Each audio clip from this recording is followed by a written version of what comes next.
Hello guys, welcome back to my channel. Guys, आज हम बात करने वाले हैं 2017 में रिलीज़ हुई मूवी मॉम, जिसकी IMDb रेटिंग है 7.2 आउट ऑफ 10 और 87% गूगल यूज़र ने इसे लाइक किया है। तो चलिए मूवी को स्टार्ट करते हैं।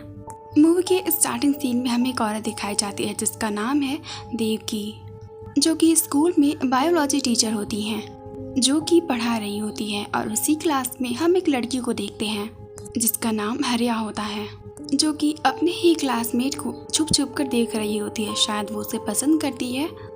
और दूसरी तरफ उसी क्लास में एक मोहित नाम का लड़का उसे घूर रहा होता है और उसे देखकर हम समझ सकते हैं कि वो उसे काफ़ी गंदे तरीके से देख रहा था। मोहित आर्या को एक घटिया वीडियो सेंड करता है और इसे देखकर आर्या काफ़ी गुस्सा हो जाती है। और यहाँ पर हमें पता चलता है कि मोहित के इरादे काफ़ी बुरे हैं। और जब देवकी मैम को ये पता चल जाता है कि मोहित ने ऐसी नीच हरकत करी है, तो वो मोहित के फ़ोन को छीनकर सीधा विंडो के बाहर फेंक। इससे मोहित को ये लग रहा था कि क्लास में उसकी इंसल्ट हुई है और उसके ईगो को भी हर्ट हुआ है, क्योंकि उसके हिसाब से तो वो पूरे स्कूल में सबसे ज़्यादा कूल है। और अब सीन चेंज होता है और हम देवकी के फैमिली को देखते हैं। उनके हस्बैंड आनंद और एक छोटी सी बच्ची भी होती है साथ में। और हम उसी समय आर्या को भी देखते हैं और हमें पता चलता है आर्या देवकी की ही बेटी है। और यहाँ पर हमें ये भी पता चलता देवकी आर्या की स्टेप मॉम है। और शायद यही वजह है कि आर्या देवकी की अपनी मॉम नहीं मानती थी।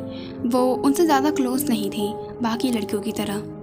और तो और आर्या अपनी मॉम की बातें नहीं मानती थी, वो ज़्यादातर अपने डैड की बातें माना करती थी। इसके बाद आर्या अपने पापा को बताती है कि सैटरडे नाइट एक पार्टी है जिसमें उसके सारे दोस्त वहाँ पर आ रहे हैं, तो मैं भी वहीं पर जाना चाहती हूँ। तो इस पर से देवकी उससे पूछती है कि पार्टी कहाँ पर है और उसमें कौन कौन लोग आ रहे हैं। इस बात से आर्या काफ़ी चिढ़ जाती है। उसे लगता है उसकी स्टेप मॉम यहाँ पर भी टीचर बनकर उसे ऑर्डर्स दे रही हैं। इस बहस से वो परेशान हो जाती है और अपने रूम में चली जाती है। थोड़ी देर बाद देवकी खाना लेकर आर्या के रूम में जाती है और कहती है कि मैंने पापा को मना लिया है, तुम चाहो तो जा सकती हो। आखिरकार वो मॉम है तो चाहकर भी वो गुस्सा नहीं कर सकती और अब तुम पार्टी में जा सकती हो। देवकी हमेशा कोशिश करती थी कि आर्या उसे अपनी मॉम की तरह ट्रीट करे, लेकिन आर्या उन्हें अब स्टेप मदर ही समझती थी। और आर्या को हमेशा यही लगता था कि कुछ भी हो जाए देवकी कभी भी उसकी मॉम की जगह नहीं ले सकती। अगर हम आर्या की जगह से सोचें तो शायद वो सही थी, क्योंकि वो अपनी पहली मॉम से बहुत प्यार करती थी, तो उसके अकॉर्डिंग कोई और उसकी मॉम की जगह नहीं ले सकता। नेक्स्ट डे आनंद को किसी काम के सिलसिले में बाहर जाना होता है और घर पे रह जाते हैं सिर्फ देवकी, आर्या और वो छोटी बच्ची। और अब हम देखते हैं कि आर्या पार्टी में जाने के लिए तैयार है और अपने दोस्तों के साथ निकल जाती है। पार्टी में पहुंचकर आर्या अपने दोस्तों के साथ बहुत मस्ती करती है, वो बहुत खुश थी। और तभी हमारी नज़र जाती है मोहित पर। वो भी उस पार्टी में हु वाज टेकिंग ड्रग्स। अब उसकी नज़र आर्या पर जाती है तो वो अपने कज़न ब्रदर को बताता है कि आर्या उसे बहुत पसंद है और ये भी बताता है कि उसकी माँ ने उसका फ़ोन तोड़ दिया था, जो कि उसके क्लास के ही एक टीचर हैं। इसके बाद मोहित आर्या के पास जाता है और उसके साथ बदतमीज़ी करने लगता है।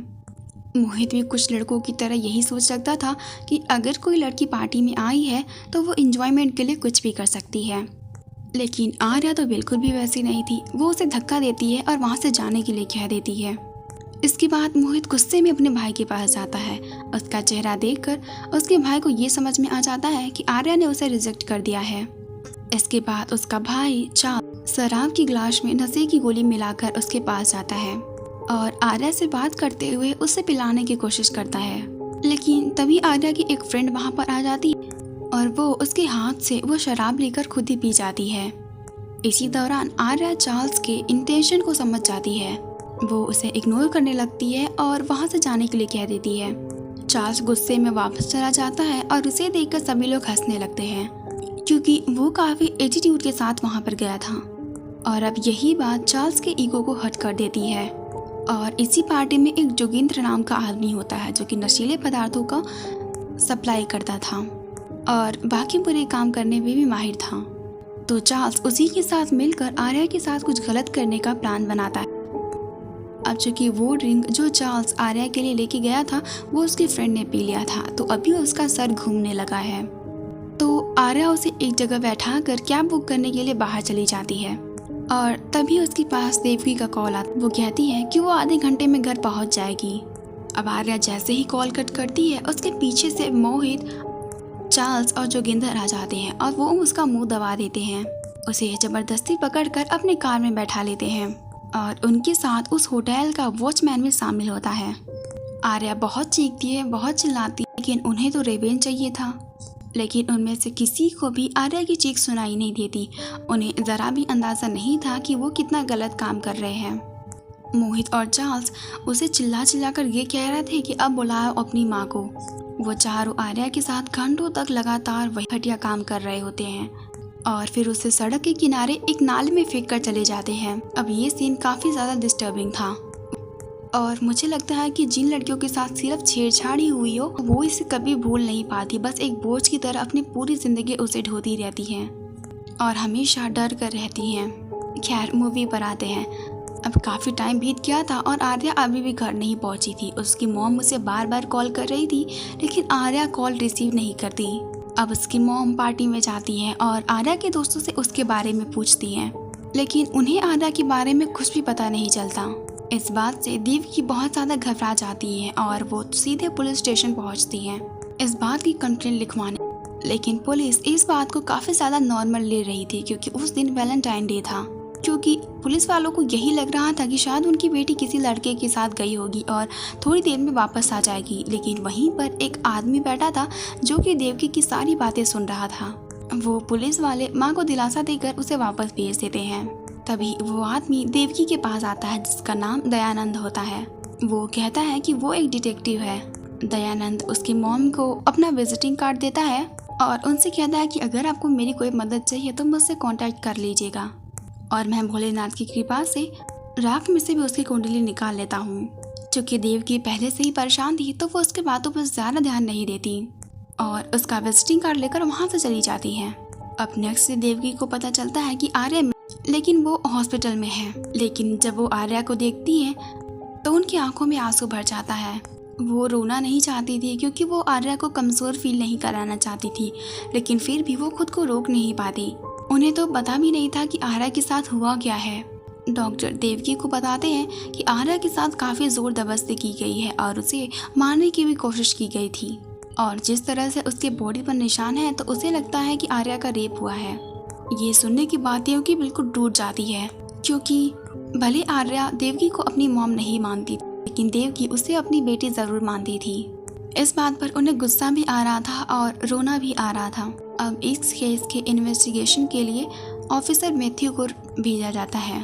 अब आर्या को होश आ चुका था लेकिन वो अपनी मॉम से बिल्कुल भी बात नहीं कर रही थी और ना ही कुछ खा पी रही थी। और आर्या के डैड इंडिया से बाहर थे, लेकिन जब उन्हें यह खबर मिलती है तो वो भी किसी तरह से वापस आ जाते हैं और जब वो आर्या की हालत देखते हैं तो वो भी बिल्कुल शॉक हो जाते हैं कि उनकी बेटी के साथ ये सब क्या हो गया। जब आर्या अपने डैड को देखती है तब वो खुद पे कंट्रोल नहीं कर पाती और वो रोने लगती है क्योंकि वो अपने पापा के बहुत ही ज़्यादा क्लोज थी।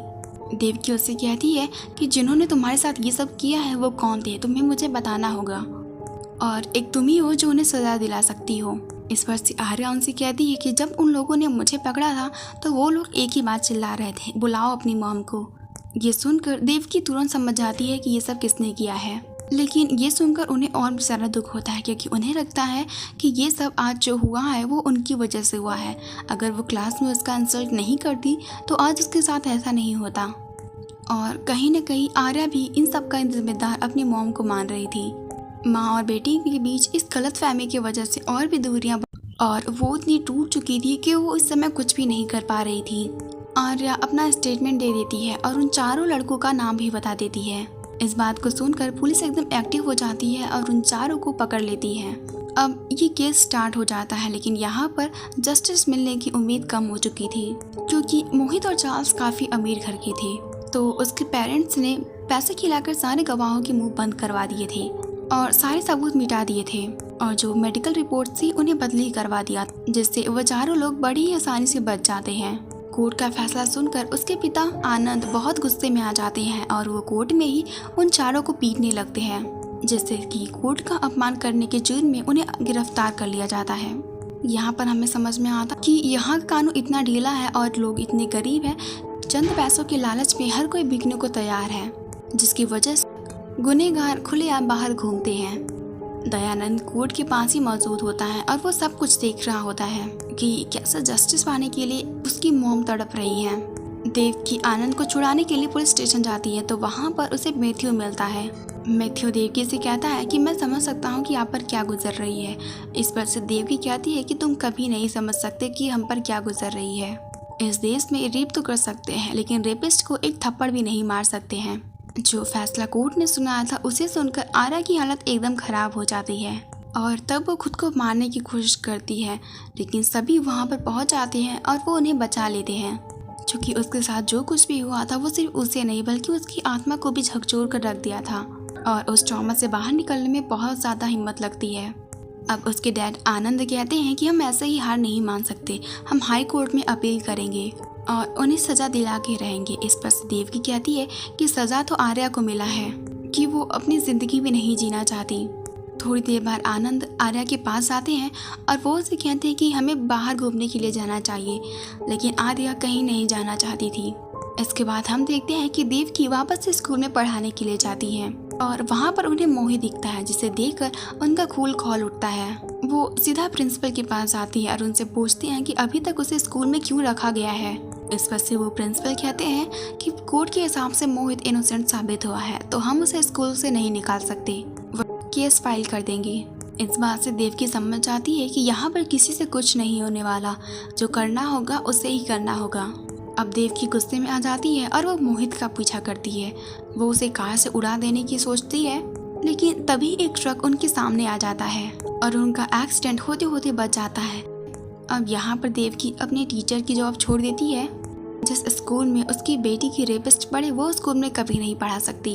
देवकी की लगभग सारी उम्मीदें खत्म हो चुकी थी, लेकिन तभी उन्हें दयानंद का ख्याल आता है तो वो उसके पास ही पहुंच जाती हैं और वो उनसे कहती है कि मुझे किसी के बारे में इंफॉर्मेशन चाहिए।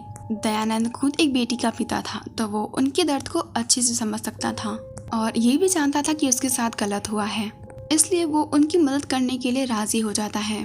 थोड़े दिन बाद दयानंद देवकी से मिलता है और उस वॉचमैन के बारे में जानकारी देता है कि वो वॉचमैन भी बलात्कार के समय मौजूद था और वो उन्हें ये भी बता कि वो वॉचमैन एक ठेके पर जाकर दारू पीता है और जब तक वो ठेका बंद ना हो जाए तब तक वो यही काम करता रहता है। दयानंद कहते हैं कि मुझे नहीं पता कि मैं जो कर रहा हूँ वो सही है गलत है। इस पर से देवकी कहती है हम जो कर रहे हैं वो गलत है और इससे ज़्यादा गलत ये है कि हम उसके खिलाफ कुछ ना करें। जाते जाते दयानंद उसके मॉम से कहता है कि आप भगवान पे भरोसा रखें, वो सब कुछ ठीक कर देगा। इस पर से मॉम कहती है कि भगवान हर जगह नहीं होता और पलट जवाब में दयानंद इसीलिए तो उसने माँ बनाई है। देवकी सोशल सर्विस भी करती थी और उसी में वो ट्रांसजेंडर को भी पढ़ाती थी, तो वो उन्हीं लोगों से मिलने के लिए जाती है ताकि वो उनकी हेल्प कर सके। और हम देखते हैं कि वो वॉचमैन उसी ठेके पर दारू पीकर एकदम टल रहता है और तभी वहाँ पर एक औरत आ जाती है और वो उसे फंसाने की कोशिश करती है। वो आदमी तो उसमें फंस भी जाता है और तभी एक दूसरी औरत आती है और वो उसका मुंह बांध देती है और वो दोनों मिलकर उसे किडनैप कर लेते हैं। नेक्स्ट डे जब उस वॉचमैन को होश आता है तब वो अपने ही घर के सामने एक नाली के किनारे खुद को पड़ा हुआ पाता है। वो वॉचमैन घर जाता है और सीधा बाथरूम में घुस जाता है। जब वो पी करने के लिए जाता है तब वो देखता है उसके पास वो हिस्सा तो है ही नहीं। ये देखकर उसकी हालत खराब हो जाती है और उसी वक्त उसका पैर फिसल जाता है और एक लोहे के नल से टकराकर उसकी मौत हो जाती है। देवकी ने उसके उस हिस्से को काट डाला था जिससे ऐसे लोग दोबारा ये सब करने की सोचे भी ना। अब नेक्स्ट डे हम देखते हैं कि न्यूज़ में यही खबर चल रही हो कि उस गैंग रेप में मौजूद वो वॉचमैन अपने बाथरूम में मरा पाया गया है। ये खबर सुनकर आर्या को अंदर से थोड़ा अच्छा लगने लगता है, क्योंकि जितने लोगों ने उसके साथ गलत किया था उनमें से किसी एक को तो सजा मिल गई, लेकिन उसे नहीं पता था कि उसे सजा देने वाली उसकी मॉम थी, जिसे वो अभी भी अपनी मॉम नहीं समझती। उधर हमें पता चलता है कि उस पुलिसमैन को शक हो जाता है कि वॉचमैन खुद से ही नहीं मरा है बल्कि उसे मारा गया है, तो उसका सीधा शक आर्या के डैड पर जाता है। तो वो उनसे मिलने के लिए चला जाता है। मैथ्यू से उन पर शक कर सकता है क्योंकि उसके पास कोई एविडेंस नहीं है, तो मैथ्यू अपने कलीग्स को उन पर नजर रखने के लिए कहता है। अब हम देखते हैं कि दयानंद और देवकी फिर से मिलते हैं और दयानंद उसे एक पेन ड्राइव देता है जिसमें चार्ल्स और मोहित की सारी इंफॉर्मेशन होती है। दयानंद CCTV कैमरा डिसेबल करने के प्रोसेस भी उसे बता देता है। जब देवकी घर जाती है और जब वो उस पेन ड्राइव को ओपन करती हैं तो उन्हें पता चलता है कि चार्ल्स के पेरेंट्स नहीं हैं और वो लोग उसके लिए बहुत सारा पैसा छोड़ के गए हैं और वो उन्हीं पैसे से IST करता है। उसे बॉडी बनाने का बहुत शौक है तो वो प्रोटीन के डब्बे महीने भर में ही खा लेता है। यहाँ पर देवकी के मन में एक आइडिया आता है। वो बहुत सारे एप्पल एक साथ लेती है और उनके बीज निकालने लगती है। इसके बाद वो उन सभी बीज के पाउडर बना लेती है। इसके बाद वो एक चाबी वाले को चार्ल्स के घर ले जाकर और ऐसा दिखाती है कि वो घर उनका ही है, बस उनसे चाबी कहीं गिरी गई है और वो उस घर को खुलवा लेती है। इसके बाद वो उसी प्रोटीन के डब्बों में वो बीज का पाउडर मिला देती है जो कि एप्पल के बीज में साइनाइड की मात्रा होती है जो ज्यादा मात्रा में होने की वजह से एक जहर का काम करती है। जब चार्ल्स अपने घर आता है और जब वो उस प्रोटीन को लेता है तो थोड़ी ही देर में उसका शरीर काम करना बंद कर देता है। थोड़ी देर में उसे हॉस्पिटलाइज किया जाता है और वहाँ पर मोहित भी आ जाता है और तभी मौके का फायदा उठाकर देवकी मोहित के घर में जाती है और सारे एप्पल उसके कूड़ेदान में डाल देती है और ऐसा सेटअप तैयार करती है जैसा ऐसे लगे कि उस बीज का पाउडर मोहित ने ही तैयार किया है। इधर चार्ल्स की हालत बहुत खराब हो चुकी थी। उसका पूरा शरीर पैरालाइज हो गया था और वो बोल भी नहीं पा रहा था। तभी वहाँ पर एक पुलिस ऑफिसर आकर मैथ्यू को बताता है कि उसके शरीर में साइनाइड की मात्रा मिली है जो कि एप्पल सीड से बनाया गया है। किसी इंसान को मारने के लिए 1.5 ग्राम साइनाइड ही काफी होता है और एप्पल सीड में 0.6 पॉइंट साइनाइड पाया जाता है। देवकी एक बायोलॉजी तो उन्हें इन सब के बारे में अच्छे से पता था। उसी वक्त मोहित को खबर मिलती है कि उसके घर पर आग लग गई है। इसके बाद मोहित और पुलिस ऑफिसर दोनों ही घर जाते हैं जहां पर मोहित के घर की छानबीन की जाती है और वहां पर उन्हें बहुत सारे कटे हुए सेब मिलते हैं जिससे कि पूरा शक मोहित पर चला जाता है और पता चलता है कि उसने ही अपने भाई को मारने की कोशिश की है। देवकी ने बहुत अच्छा दिमाग लगाया था और एक ही तीर से दो निशाने किए थे जिससे कि अब मोहित को जेल भेज दिया जाता है। लेकिन तभी मैथ्यू को वहाँ पर देवकी के चश्मे मिल जाते हैं जिसकी वजह से उसका शक उसके ऊपर चला जाता है। अब अगले दिन देवकी चांद से मिलने के लिए जाती है क्योंकि वो दिखाना चाहती थी कि उन लोगों ने उनकी बेटी के साथ जो किया है वो उसका बदला लेकर रहेंगी। देवकी उनसे कहती है कि तुम लोग चिल्ला रहे थे बुलाओ अपनी मॉम को, तो अब मैं आ गई हूँ। जब आर्या को इस बात की खबर मिलती है कि उनके साथ क्या हुआ है तो वो और खुशी हो जाती है क्योंकि धीरे धीरे करके रेपिस्ट को सजा मिलती जा रही थी कि वो जो दर्द उसके अंदर था वो उससे उभरना शुरू कर दी थी। इस पर से आर्या अपने डैड को मैसेज करती है कि हम लोगों को बाहर घूमने के लिए जाना चाहिए। इस बात से आनंद बहुत खुश हो जाते हैं क्योंकि कई महीने बीत चुके थे लेकिन आर्या अपने रूम से बाहर ही नहीं निकली थी। तो उसे इस तरह से स्टेप लेने का मतलब था कि वो बाहर आना चाहती है इन सब से। और नेक्स्ट सीन में हम देखते हैं कि वो मैथ्यू पुलिस ऑफिसर देवकी के पास पहुंच जाता है और उन्हें उनका चश्मा दिखाता है और देवकी उस चश्मे को देखकर बिल्कुल भी हैरान नहीं होती क्योंकि उन्होंने सेम वैसा ही एक दूसरा चश्मा बनवा लिया था। मैथ्यू सब कुछ समझ चुका था कि उन सब की हालत देवकी ने ही खराब की है बट उसके पास कोई भी एविडेंस नहीं था, इसीलिए वो उन्हें सिर्फ वार्निंग देकर छोड़ देता है। इसके अलावा वो और कर भी क्या सकता था। इसके बाद देवकी दयानंद से मिला ताकि उन्हें जोगिंदर के बारे में पता चल सके, लेकिन दयानंद को उनके बारे में कोई भी जानकारी नहीं थी। लेकिन तभी वहाँ पर मैथ्यू पर आ जाता है और वो दयानंद को पकड़ लेता है और वो इस बारे में दयानंद से पूछता है लेकिन दयानंद उसे कुछ नहीं बताता। और तभी मैथ्यू के सीनियर ऑफिसर आ जाते हैं। वो समझाते हैं कि इस केस के पीछे मत पड़ो, तुम्हारे पास कई केसेस हैं सॉल्व करने के लिए, तो तुम इस पर सारा ध्यान मत दो। अब हम देखते हैं कि जेल में उसके बगल में एक और कैदी बैठा था जो कि उसके कंधे को सहला रहा था। मोहित को जब चलते हुए देखते हैं तब वो लंगड़ा कर चल रहा होता है और तब हमें समझ में आता है कि उसने जो सब किया था ये सब उसी की वजह से हुआ है। यहाँ पर हमें थोड़ी तो खुशी मिलती है। अब हम देखते हैं कि जोगिंदर चार्ल्स से मिलने के लिए जाता है, उससे जानने की कोशिश करता है कि आखिर ये सब कौन कर रहा है। चार्ल्स बोल नहीं सकता था लेकिन वो अपनी पूरी ताकत लगाकर माँ कहने लग जाता है जिससे कि जोगिंदर समझ जाता है कि ये सब किसने किया है। वो सीधे उसकी मॉम के घर पहुंच जाता है लेकिन वहाँ पर उसे कोई नहीं मिलता क्योंकि सब लोग घूमने के लिए जा चुके थे। उधर डिटेक्टिव दयानंद जोगिंदर के पीछे पीछे लगे हुए थे। अब यहाँ पर ये बात जोगिंदर समझ जाता है और वो दयानंद का पीछा करने लगता है। जोगिंदर दयानंद को बहुत मारता है और उससे देवकी का पता पूछने लग जाता है। दयानंद के फोन से जोगिंदर को पता चल जाता है कि देवकी और उसकी फैमिली कहाँ। इसके बाद जोगिंदर दयानंद को शूट कर देता है और वो वहीं पर मर जाते हैं।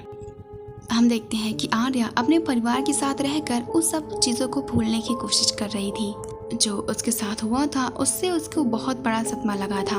जैसे कि उभर पाना हर किसी के लिए बहुत मुश्किल होता है, लेकिन आर्या अपनी तरफ से पूरी कोशिश कर रही थी। अब मैथ्यू दयानंद के ऑफिस में पहुंच जाता है और वहां पर सब कुछ चेक करने लगता है। तभी उसे दयानंद का चश्मा थोड़ा सा अलग दिखाई देता है। जब वो ध्यान से देख तब उसे पता लगता है कि चश्मे के अंदर एक छोटा सा कैमरा लगा हुआ है। जब वो उसकी फुटेज को चेक करता है तब उसे पता चल जाता है कि जोगिंदर ने ही दयानंद को मारा है और अब वो देवकी को मारने के लिए जा रहा है।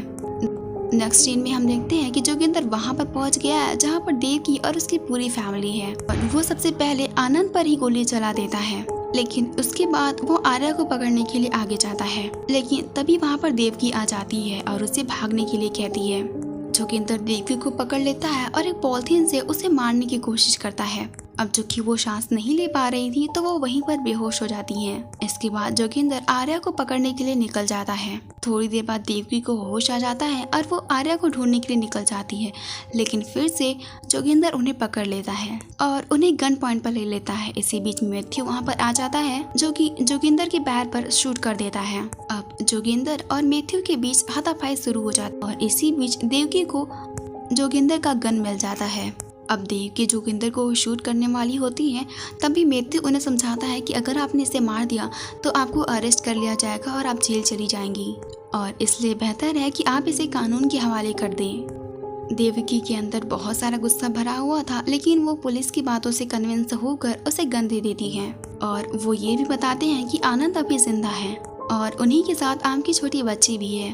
अब ये देख जोगिंदर के थोबड़े पर एक शैतानी स्माइल आने लगी थी, क्योंकि अब वो बच चुका था। कानून किस तरह से काम करता है ये वो अच्छी तरह से जानता था। यहाँ पर देवकी रो रो कर यह कह रही थी कि वो सब दोबारा होगा, वो सब फिर से होगा और आप लोग कुछ नहीं कर सकते। यहाँ पर मैथ्यू ये अच्छी तरह से जानता था कि अगर ये जेल गया तो ये किसी न किसी तरीके से छूट जाएगा और इसीलिए वो देवकी को अपना गन दे देता है और कहता है अगर इसे मारना ही है तो सही गन से मारो। देवकी चार्ल्स को मारने ही वाली थी कि तभी जोगिंदर कहता है यही है जो उन तीनों को मारा है, इन्होंने मोहित को जेल पहुंचा दिया और उस वॉचमैन को भी मार डाला है और अब ये मुझे भी मारना चाहती है जो कि इलीगल है। मैथ्यू कहता है कि ये सब मुझे भी पता है, लेकिन अगर आपने इसे नहीं मारा तो आपको ये मौका दोबारा नहीं मिलेगा। और हमें पता चलता है आर्या वहीं पर एक पेड़ के पीछे छुपी हुई थी और वो सारी बातें सुन लेती है। उसे पता चल जाता है कि उसके रेपिस्ट को किसी और ने नहीं बल्कि उसकी मॉम ने ही मारा है, जिसे वो अब तक अपनी मॉम नहीं समझती थी। तो वो तुरंत ही बाहर आ जाती है और यहाँ पर वो पहली बार उन्हें मॉम कह के बुलाती है। आर्या के मुंह से माँ शब्द सुनते ही देवकी के अंदर हिम्मत आ जाती है और वो तुरंत ही सारे बुलेट्स जोगिंदर पर दाग देती हैं। आर्या तुरंत ही दौड़कर अपनी मॉम को गले से लगा लेती है, क्योंकि उसे समझ में आ गया कि क्या हुआ कि वो उसकी सगी मॉम नहीं है, लेकिन ये वो मॉम है जो अपनी बेटी से बहुत प्यार करती है और अपनी बेटी के रेपिस्ट को मारने के लिए इन्होंने अपनी जान की भी परवाह नहीं की। माँ और बेटी दोनों की आंखों में आंसू होते हैं और एट दिस आर्या देवकी को अपनी माँ के रूप में एक्सेप्ट कर लेती है और फिर मूवी यहीं पर खत्म हो जाती है। अगर कोई पेरेंट्स मेरी ये वीडियो देख रहे हैं तो मैं उनसे एक बात कहना चाहूँगी, बच्चे जब छोटे होते हैं तो उन्हें पेरेंट्स की ज़रूरत होती है, लेकिन जैसे जैसे ही वो बड़े और समझदार होने लगते हैं तो उन्हें एक दोस्त की ज़रूरत होती है जो उन्हें समझे और पूरी ज़िंदगी उनका साथ दे। यकीन मानिए अगर आप उन्हें इस तरह से ट्रीट करते हैं तो उन्हें कभी किसी और की ज़रूरत नहीं होगी और वो आप पे पूरी तरह से भरोसा कर सकते हैं। Guys, thank you so much for watching this video. मिलते हैं किसी नेक्स्ट वीडियो में।